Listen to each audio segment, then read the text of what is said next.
the past summer, we met Chase.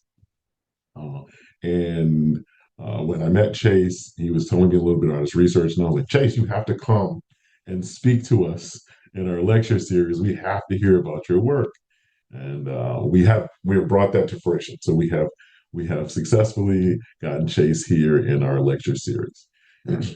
So a little bit about Chase, if you did not see his bio, he is a GEM Fellow at University of Massachusetts Amherst. His talk today is going to be about AI and education, SWOT analysis. So AI is everywhere now, and we know that it is an integral part of education going forward. It has changed the face of education. So we're very excited to hear that. So without any further ado, ladies and gentlemen, I present to you Mr. Chase Randall. Thank you. Thank you for the invite. Again, thank you so much for the invite. I'm very grateful to you, Dr. Howard, for the time that we spent. We spent about a week, but it felt like it was longer than that because we unpacked a lot mentally, and I appreciate that. Also to Ms. Taylor, thank you so much for staying in touch with me. And people say let's meet up, and sometimes you think that they're serious, and sometimes they're not. So I appreciate the fact that the sincerity was there. It was very genuine, and I really appreciate that connection. For those who are in the space of STEM, I know that you all are at a historical Black college, but I've been at Carnegie Mellon, which is predominantly a graduate school. There are about more graduate students there than undergraduates. And the vast majority of the students there were international students. So sometimes it feels weird to me to be a minority, not as a Black male, but as a U.S. citizen. And so it's always refreshing when I see other U.S. citizens in this space of AI and education. So again, thank you. I'm going to go ahead and start off with my talk today. So I'm looking at AI and education, a SWOT analysis, and I'm hoping that this could be a dialogue and not a monologue. So I would encourage everyone to potentially show your face. It makes it very easy for me to engage with people if I'm able to see your face. Also connect with each other so that we can create a dialogue and create the synergy in this space. So all right, so the agenda real quick is going to be just a quick introduction on me, introduction to AI and education, SWOT analysis overview, the strengths of AI and education, the weakness, opportunities, threats, conclusion, and some strategic recommendations, as well as some Q&A. So quick introduction on me. I am an Intel scholar. I am also a GEM fellow, and it was very interesting because when I graduated undergraduate with a computer science degree, I decided that I wanted to pivot from a CS degree to an MS in electrical and computer engineering. And unbeknownst to me, that's a very hard thing to do. I just wanted to do it. Didn't realize it's pretty hard because of the background. So I ended up getting support from Intel because Intel selected me out of 2,600 people because I decided to go from a CS background to an ECE background, and I specifically was looking at Carnegie Mellon. And so I didn't know this, but at one point, Carnegie Mellon had about 17% of the Intel workforce. That's how connected Intel and CMU were at one point. So this is me in the upper right corner. At some point, I was looking at being an ambassador, international ambassador, where I went to CMU Africa. So this is a coalition of students from CMU Qatar, CMU Pittsburgh, and CMU Africa. And we were the first delegation to actually be at the campus when the campus opened up. And in the lower right, it's a picture of me. One of the things I went over there, when the UN introduced the one laptop per child, they rolled out the technology, but they didn't do any software development. So you had people who had laptops that didn't know how to use it because there was no training when it comes to software literacy. And so we went to Rwanda, and Project Rwanda is something that goes every year to try to provide some software literacy. And so while we were there, we actually got a chance to meet the president of Rwanda. So up in the on the left side, the top is the president of Rwanda, and then the bottom is his actual chambers where we're actually there. And it was interesting because one of our teammates tweeted him and said, "Hey, you have these students from CMU doing these things, and we want to share with you what we're doing." He's like, "Okay." And so he invited us to his office. And so the officials at CMU was like, "What did you all do? Because the president's office just called us." And so we were like, "Nothing, we just sent him a tweet." Not realizing that he actually responds to his tweet. So that was pretty cool to be there and be on national news. This particular picture, or these two pictures, were on the national news for Rwanda. So I was excited to be a part of that. Also excited to be a part of, again, financial literacy. Not financial literacy, but software literacy. And so at Intel, I worked as a software engineer. So over in the right is, I was at one point the face of hiring for Intel because I was working in cloud computing. And I had this little cone that I put on my desk, like I used to have a life, but then I got a modem and a computer. So it's my own internal sense of joking with myself, because sometimes I like to just have fun with life. And so these are just some moments of me being at Intel, kind of just broadening my space. And oh, and again, if there are any questions that you have, please feel free to stop me for questions. And also, I'm kind of sort of not paying attention to the chat. So, if you want to come off mute and just ask questions, you're more than welcome to do so. So And I'm also paying attention to the chat for you, Jay. So thank you. So real quick, what is AI in education? AI in education is actually, you toss these terms around, and so sometimes it takes a moment to tease it out. So let's tease it out for a second. AI in education is actually an interdisciplinary section. It's an intersection of artificial intelligence, learning science, human-computer interaction, software engineering, natural language processing, machine learning, and inference. And all that is a part of AI in education. And when you talk about inference can also be broken up into subcomponents. There's, psychological inference. There's different types of way to infer data. And so that word inference in and of itself could also be broken up into subcomponents because it's cognitive, but it's also a little bit of not just cognitive, because you can have knowledge but not have wisdom. And so wisdom is knowing how to apply your knowledge.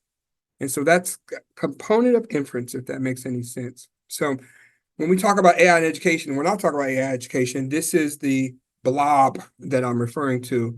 And so sometimes people don't know what that means. So I'm just breaking that out real quick. And in general, when we talk about the practical use cases of AI in education, practical use cases would be personalized learning. So for example, you may have someone who may be taking a class and there's a learning gap. And so you want to try to provide them with the resources to help them bring up, or maybe they don't have a learning gap, but they may have a learning lapse. And so in that case, you still want to provide them with resources to bring them up to speed. Or what happens if you have someone who's taking a class and the material is not challenging enough for them?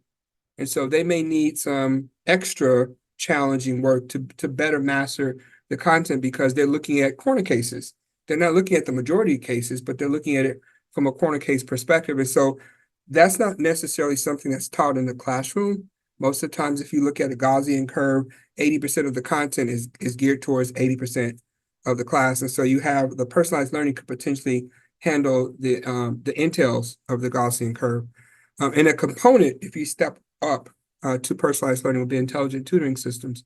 And intelligent tutoring systems are, in and of itself, is a mouthful, because you have to build up the database of the tools, the database of the challenges and problem sets. Plus, you got to build a database for the students, and then maybe even a database for the instructors.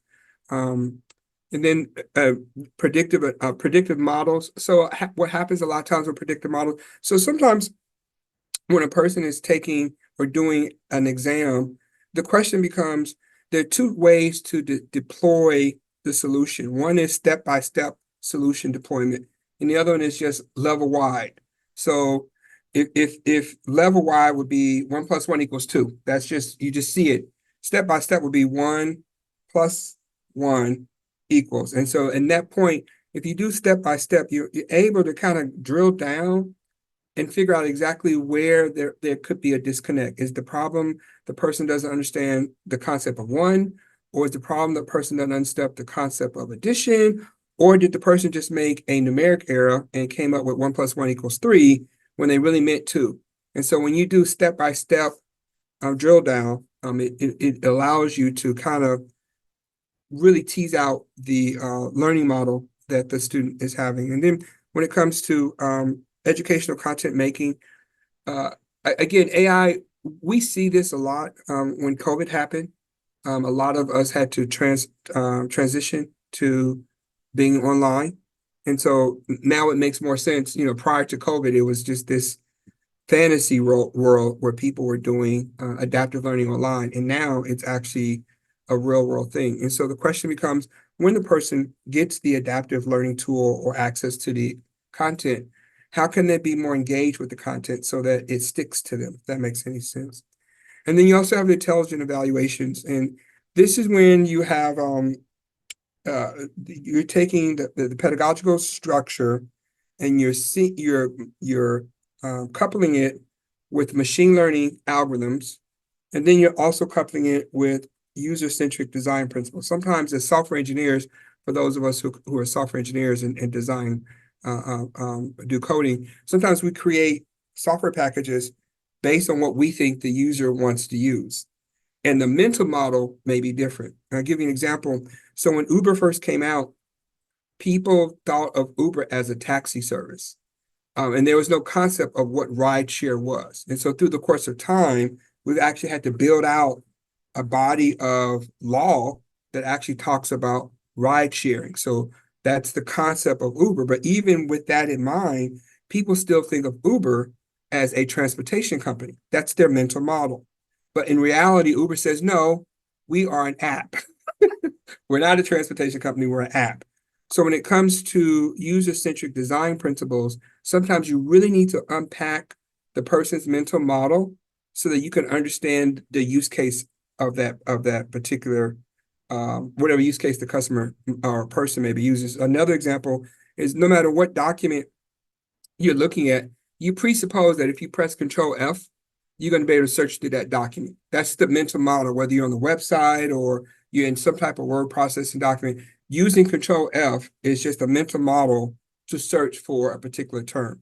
So again, as a software engineer, that's one of the things that is very important when you talk about creating AI in education, whatever AI in education tool you want to create. You really need to think about what is the end user's mental model, because it makes no sense to create this wonderful app, this wonderful software package that nobody uses.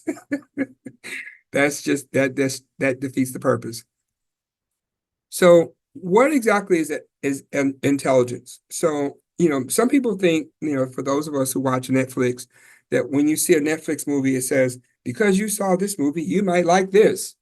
Some people think of that as intelligence. It's not really intelligence. It's more of predictive analysis. It's more pattern recognition. But a lot of people would consider that as intelligent. What does it mean and so from a human perspective, to your right, you see these different types of categories when it comes to intelligence, whether it's music or logic or interpersonal. Interpersonal is your ability to kind of know how somebody else is feeling. You can kind of look at somebody and be like, okay, that person's giving me a fake smile. You don't know why or how you know it's fake. You just intuitively know that it's fake just because of the way they're smiling. But when you talk about a software package that's trying to look at a person's face, they may look at it and say, oh, a person's smiling, that means they're happy. And so from a AI perspective, they may look from a facial recognition, see a smile, and interpret that as the person being happy. But in the real world, we could look at the smile and say, actually, that person's in pain because that smile's fake. So when we talk about what is intelligence, it's really interesting to unpack the different categories of it. So on the left are the categories of intelligence from an AI perspective, which is pattern recognition. Large language models does a lot of communication. So a lot of people, when they think of ChatGPT, they don't think that it's broken up into two components. One component is the chat piece, which is based on a large language model. And then the other component is the GPT, which is the training data. And it says, what is the likelihood that the next word should be this? Or what is the likelihood that the overall content that the person wants as a solution should be this? And so that's the GPT part. Again, going back to the concept of inference, the GPT is the inference component. And so that's how sometimes for those of us who've used ChatGPT, we know that it has some hallucinations. And a lot of the hallucinations are based on the fact that it's taking an interval and saying, I'm just giving an example, this sentence should start with the word the. Maybe, and it says it's 100% true that it should start with the, but then there may be a 20% chance that it should start with the letter A. So that's what the GPT piece is doing. It's taking a bunch of data sets and it's saying, what is the likelihood that this should be the next word? What's the confidence interval that this should be the next word? And so that's when we talk about generative AI, that's what generative AI is. It's doing a little bit of predictive analysis saying, this is what we think the next step should be. So same thing holds true for autonomous driving. A lot of people talk about, oh, self-driving cars is going to be the wave of the future. Yeah, but what happens when it's snowing, right? And everything's white. Because without snow, the self-driving car is able to differentiate, saying, hey, that's the lane, and that's a tree, and that looks like a curve, and that looks like another car. But if everything's white, how is it going to differentiate how to move when we talk about autonomous driving? Same thing holds true if it's raining. So if it's raining really, really bad and the sensor's just clouded, how is the sensor going to adapt itself to figure out how to drive when it's raining like crazy or fog? So those are some of the things that when you, again, going back to the user-centric design, when you think about end cases, it becomes important to think, okay, what are some of the corner cases that potentially may run outside the scope of what is intelligence? So are there any questions there so far? I'm going to move on to the next one if there are no questions there. The only question we've had so far, and I put it in the chat, was about the competencies that you discussed at the beginning. So if you just want to mention those again, One more time. it's the competencies that you mentioned for AI in education. Right here? One more slide back. Okay. Yeah. Okay. So again, I'm using the term artificial intelligence, but as I said before, the question becomes, what is artificial intelligence? What does that look like? Like for a lot of people, they think, okay, if I get a phone and I put a chip in it, now it's a smartphone. If I get a refrigerator and I put a chip in it, now it's a smart refrigerator. Just because you put a chip in it, that doesn't make it smart. What is that chip actually doing? What is that processing of that chip? And then that goes back to what I was saying earlier, the definition of what is intelligence. Is the refrigerator intelligent because it's recognizing that you're low on milk and it's ordering milk for you? Is that intelligence, or is that just a predictive analysis case? And then learning sciences, there's a lot to be said about learning sciences. I've specifically have been focusing on CS, but of course you can go into other areas of STEM, whether it's math or engineering or chemistry, biology. So for me, AI in education is specifically geared towards CS education, although it potentially transcends into other domains. So a lot of times people will double major in CS in engineering or CS in mathematics. This term human computer interaction, as we grow in this space, now it's human robotic interaction. People are interfacing with robots. So they don't say the term computer, HCI, they say human robot interaction. Or what does that look like when you talk about that? In software engineering, natural language processing, again, that's when you're taking, and I'm sure you probably heard the chat part, the chat of GPT, that chat part is using natural language processing. So that is when you're crunching volumes and volumes of what they call large language models. So before Chat GPT, the large language model was BERT and different flavors of BERT, which was a bidirectional encoding, and so it encoded on both ways. So sometimes it would say like the fox. So the question is, what came before fox? Was it the? And what comes after fox? Should it be jumped? And so that's the bidirectional piece that is a component of NLP. And then of course, machine learning, you have different flavors of machine learning: supervised, unsupervised, reinforced, semi-structured, and inference. So did that kind of sort of answer the question to the person that asked the question?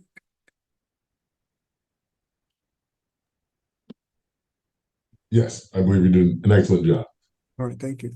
So forgive me for those individuals who are familiar with this concept before, and who've heard this concept before, but SWOT just simply stands for strength, weakness, opportunities, and threats. And so it's something that is it's mainly done in the business arena when people are coming up with a new product or they want to deploy a particular strategy. They think of it from a SWOT perspective. And so I have had some background in product management. And so because of that, I always try to think now of what is the SWOT analysis of whatever I'm about to do. And so the reason that that's important is because, again, it offers a framework. If you could kind of just, so there's some people that they say the devil's in the details. Sometimes I want to see the higher level, and then I'll do a deep dive. And that helps me kind of keep a sense of direction because I understand the bigger picture. It also helps with risk management. So sometimes when people are excited about AI, it's like, oh my goodness, the new AI, the new glittery thing, and there's some threats to that. So for example, here's an example. Our phones are very promiscuous. It's constantly connecting and trying to connect with other things. Bluetooth technology is a very promiscuous technology. I mean, it's constantly trying to connect. Here I am, here I am, here I am. You want to connect? You want to connect? And sometimes that's good. And if you don't have your settings properly enabled, sometimes it's bad because it will connect to a device. And when it connects to the device, it's sharing everything, sharing your pictures, your location, whatever. And, privacy for some people is the right to be left alone. Privacy for some people means I give you my privacy today, but 10 minutes later, I don't want you to have my information. Privacy for some people is okay if your phone is saying, here I am, here I am, here I am, and you need an emergency responder. But if your phone is dinging, here I am, and you don't want nobody to know where you are, then the question is, who has access to that data that your phone is, because it's constantly pinging to a cell phone tower. And I don't know if you all know this, but in the United States, after 6 months, your text messages become available to any law enforcement agency without going to court.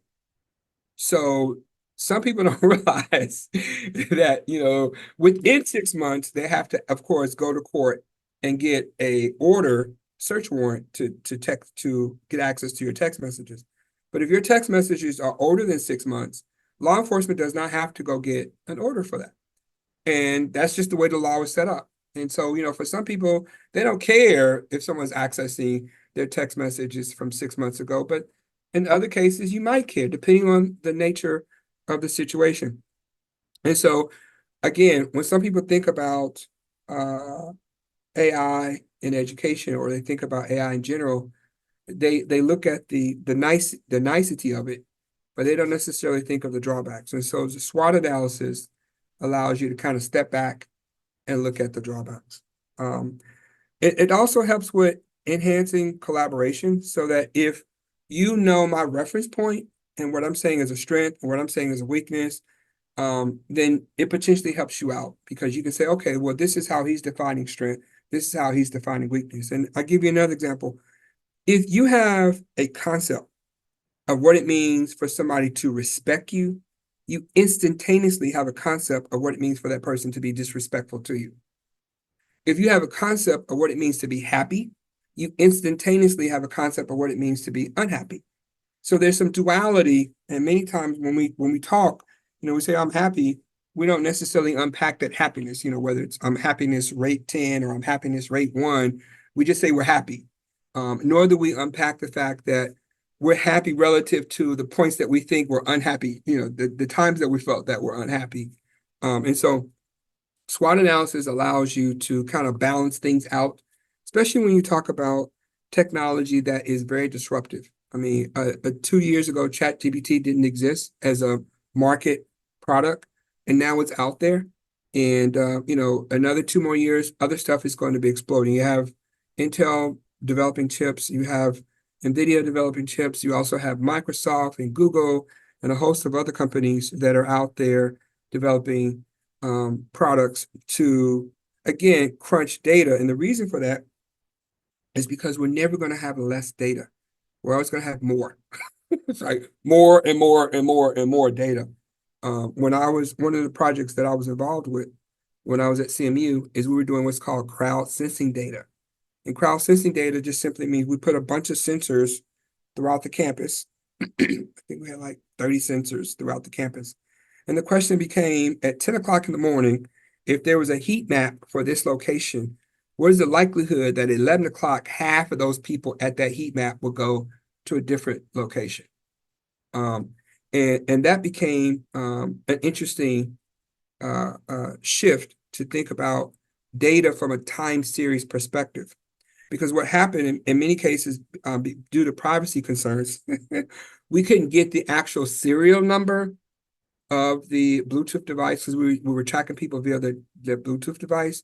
And so what we had to do was when we captured, again, because Bluetooth is very promiscuous, when we captured the Bluetooth device data, we had to anonymize it so that we wouldn't necessarily know whose Bluetooth device that was.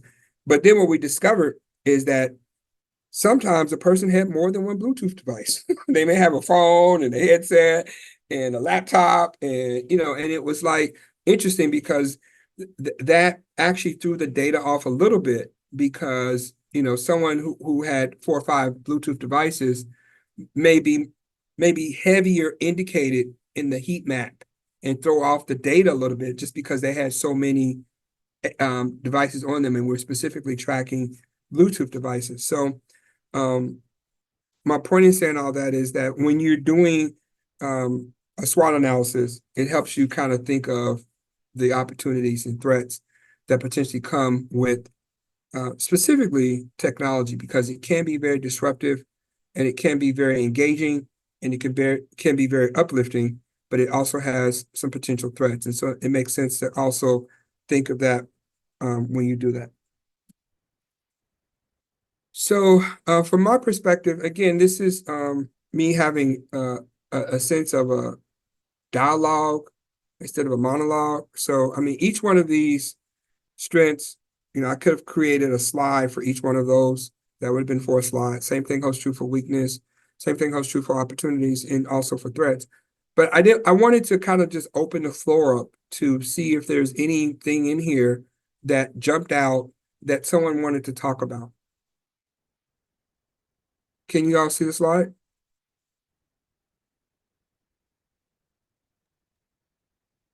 Yeah, just processing it here.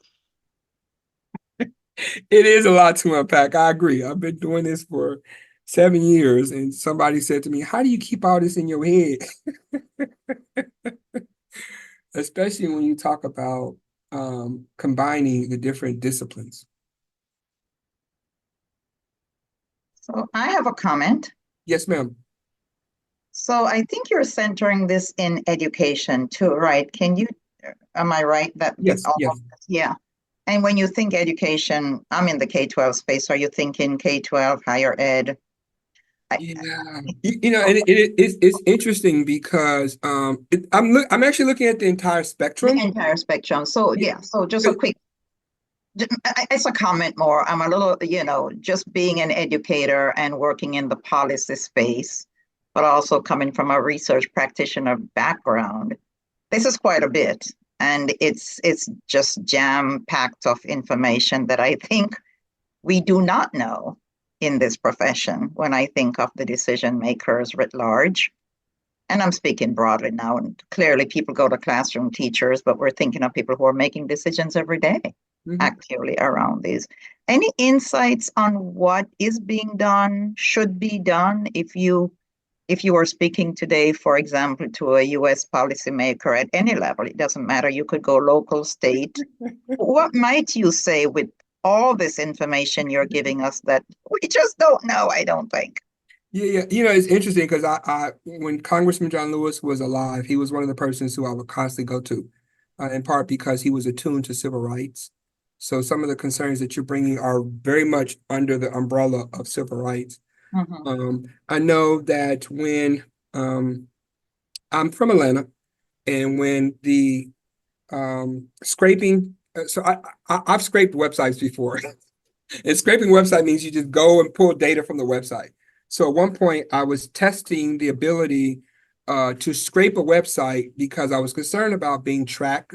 Privacy and security is one of the things I'm concerned about. And visually speaking, some people, when they think of privacy, they may visually think of a key. Some people, when they think of privacy, they may visually think of an eyeball.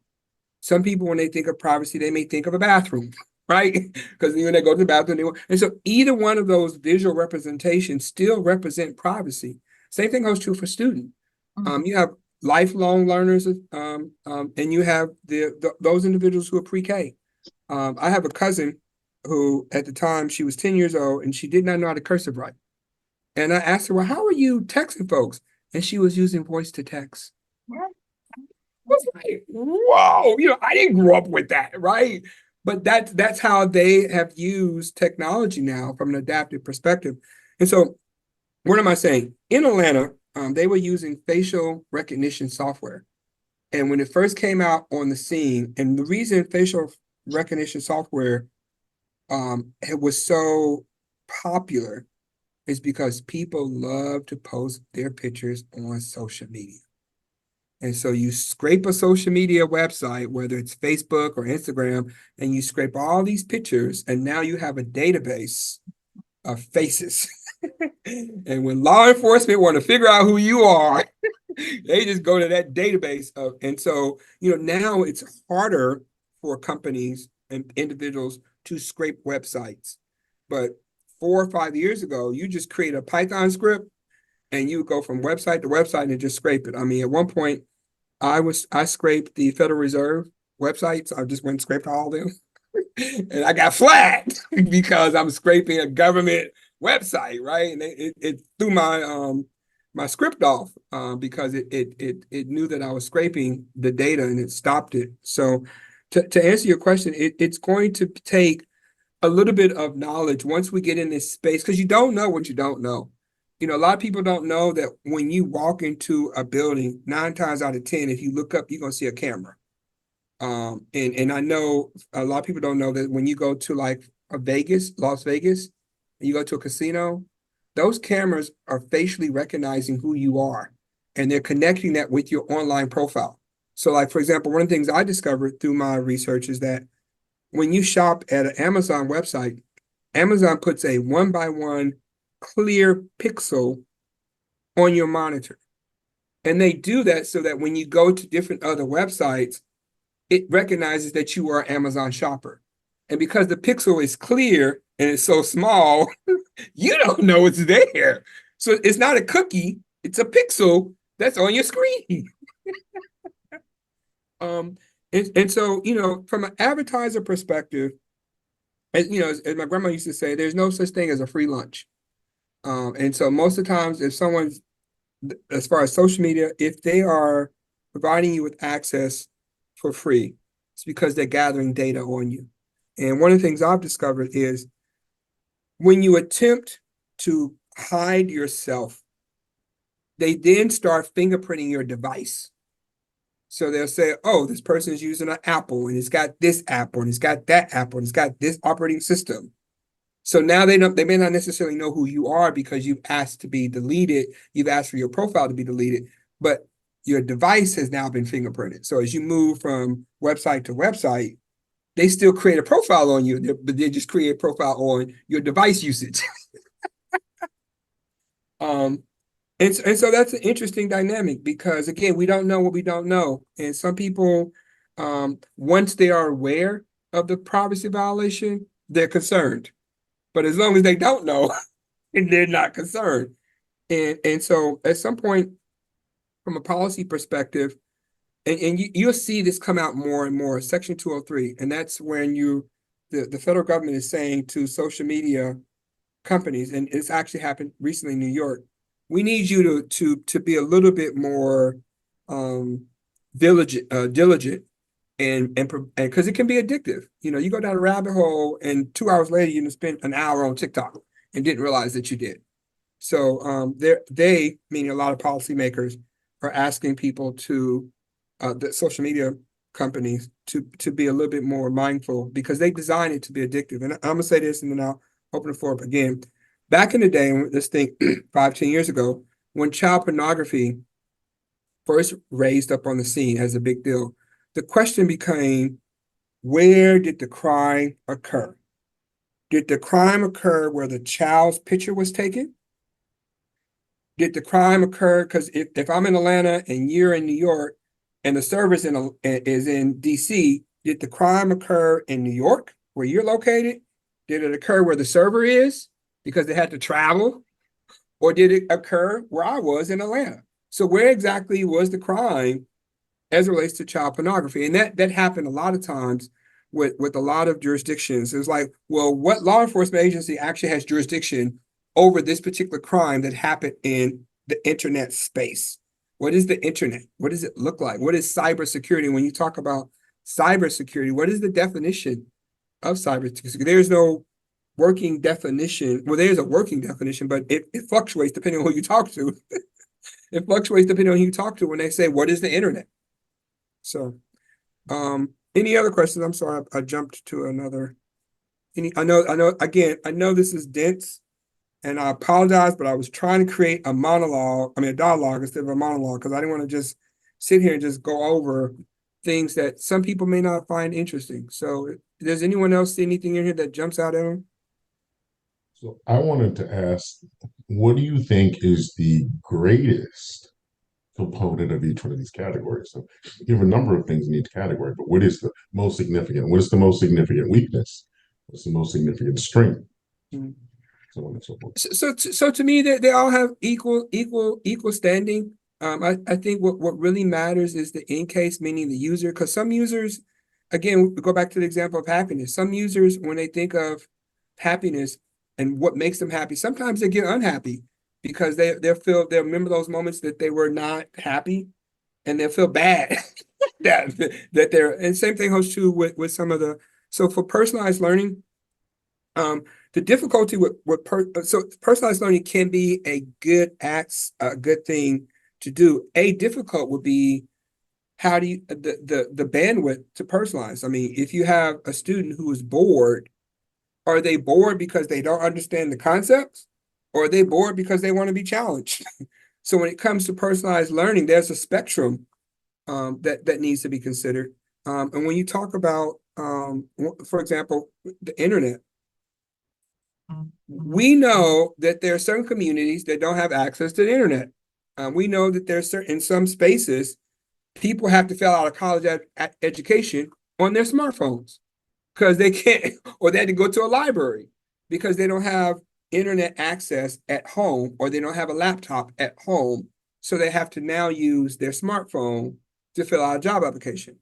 And so, that is something that needs to be a concern or addressed. What does it look like making internet accessibility? Because there's some people that literally consider the internet as a utility, up there with electricity and gas and water. We just gotta have, it's a utility. It's not. Some people consider it a luxury item, and other people say, no, it is in fact a utility.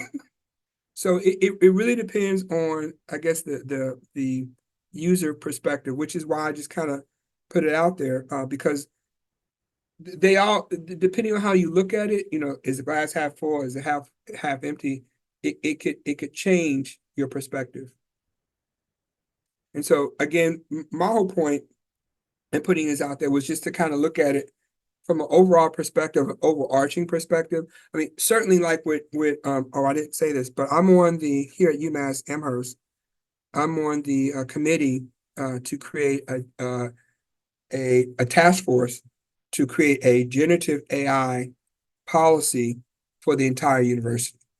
So the chancellor has tasked different people from different domain spaces. So I am representing the graduate students, and then there's somebody else who's representing HR, and there's somebody else who's representing the faculty, and there's somebody else who's representing payroll, and so the question becomes, when you look at it from different perspectives, what does that look like? So for some teachers, AI is helpful when it comes to grading. You got a class of 300 students.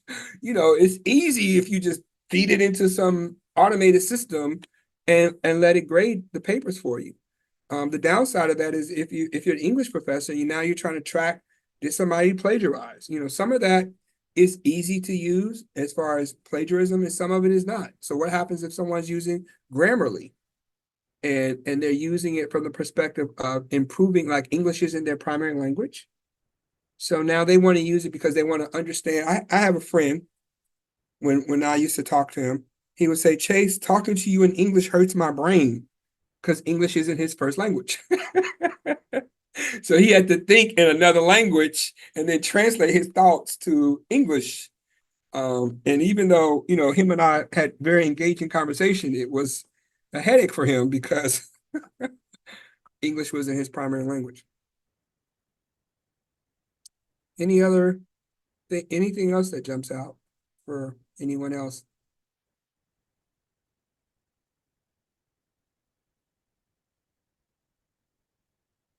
I'm going to make this slide available so that you all can look at it later. My contact information is also listed. So, and if I understand correctly, Ms. Taylor, they're having there'll be what do you call it, a journal? Is that right? Yes, journal club.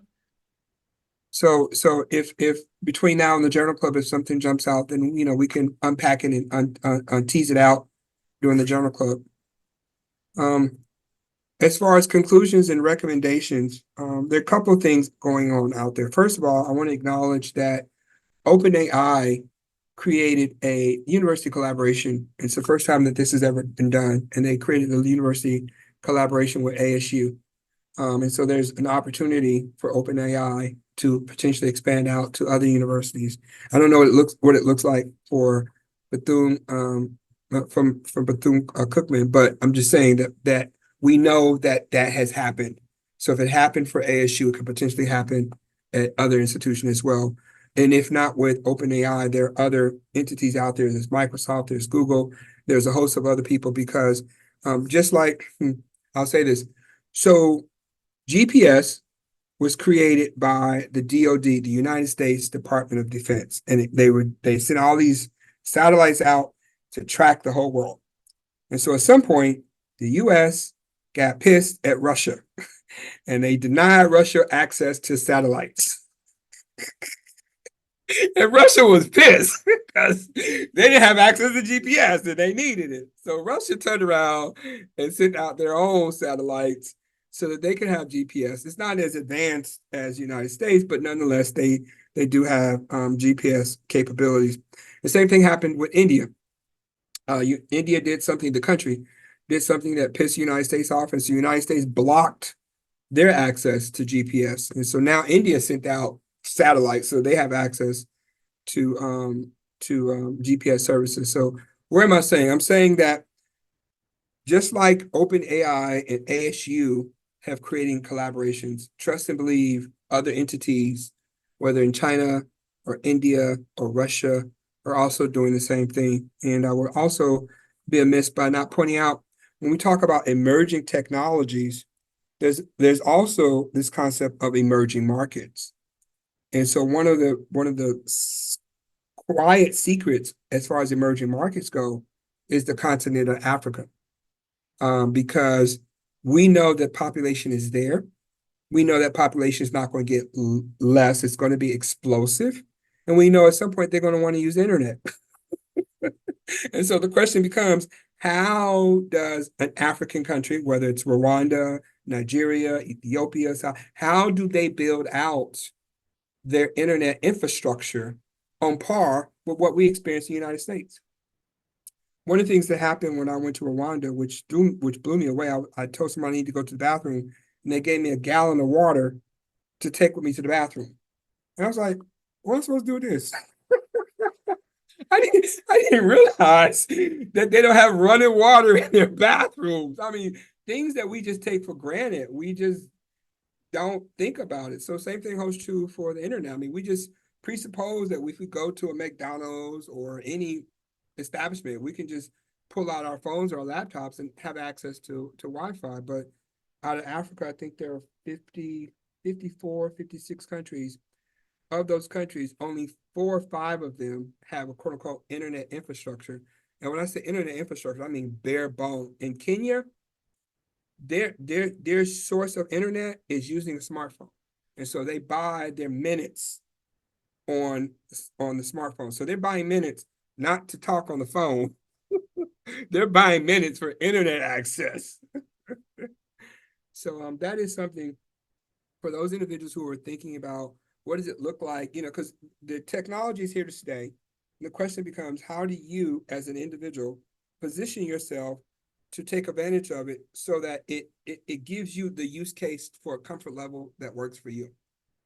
And if you're looking at monetizing your skill set, the question then becomes, what's a good market for you to be in to monetize your skill set, knowing that the technology is going to be there?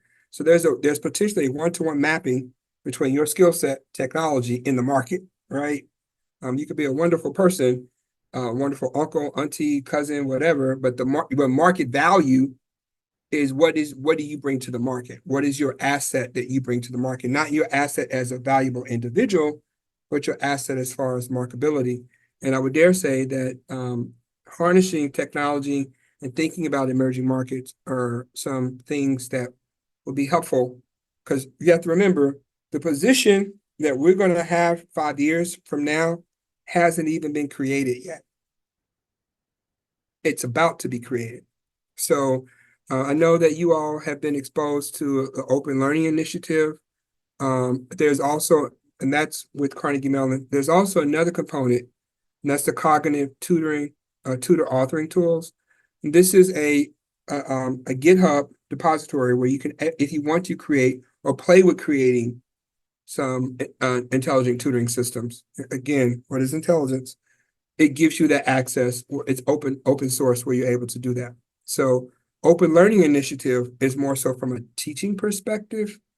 And teaching is very broad, whether it's pre-K all the way up to life learners, because a lot of people, when they retire, I know a lot of people, when they retire, one of the reasons that they get frustrated is not because they don't have freedom, but because they miss out on the connection because they work so long interacting with people, and now they retire and they don't have that interaction. And so, one of the reasons social media is so popular is because we secretly have an innate desire to connect with others. That's just why that's just why it is what it is, and that's why social media is so popular. So the more addictive you are to social media, that's just a reflection of your desire to be connected to other people. If that makes any sense. So what am I saying? So using the Open Learning Initiative, using the cognitive tutoring, authoring tools are ways for you to create connections. You can think of your individual skill set, whatever your skill set, and you can create a tutoring system on almost anything. Tutoring system on how to play basketball, a tutoring system, and whatever your strength is, lean into your strength to think about creating some type of tool to help others and get monetized for it. The other thing I want to bring out is Rice. Rice University has OpenStack. OpenStack is not necessarily out there as an intelligent tutoring system. It's more of a digital media access. And so, again, these are open resources that you could potentially use to build out your market space, whatever you want your market space to be. Specifically, and this is just me, the emerging market of any country in Africa. Because by, was it 2050?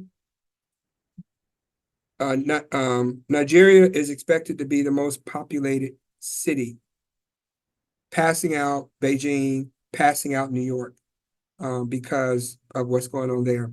It's also very clear that nickel and a few other minerals are base minerals for a lot of tech tools. And a lot of those minerals are based in Africa. So you're going to see a real, from an economic power perspective, in the next 5-10 years, you're going to see a shift, because a lot of the countries in Africa are going to start realizing, oh, wait a minute, I actually have value because of the minerals and resources that I have that are not available in other places. And a lot of the minerals that are used for technology, many of those minerals come out of Africa. I think that is it. Oh, I want to thank GEM Fellow. I'm a GEM Fellow full Master's Fellow, which means I was supported by Carnegie Mellon University and Intel. And I'm also a GEM Fellow full PhD. I'm being supported by UMass Amherst and Intel Corporation. It was interesting because, as I said before, when I applied for the master's, I didn't realize that coming from a CS to an ECE was something of interest to Intel. They looked at 2,700 applications as far as GEM Fellows, and of the 2,700, they only selected 30 to be Intel scholars. So I was very grateful that they selected me as a part of the 30. And then I worked for them.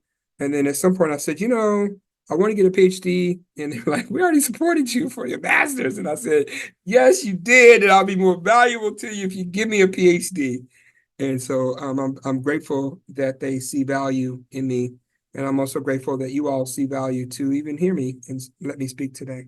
I'm available on LinkedIn, Andre Kenneth Chase, and my social media handle is Technical Chase. So I went on all the social media platforms and just preserve my handle, because I don't want nobody misusing my handle. So that's it for me. Any questions?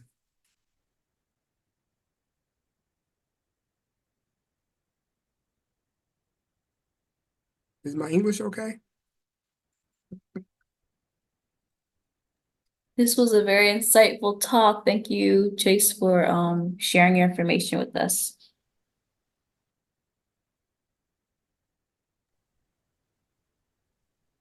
Yes, thank you so much, Chase. That was wonderful.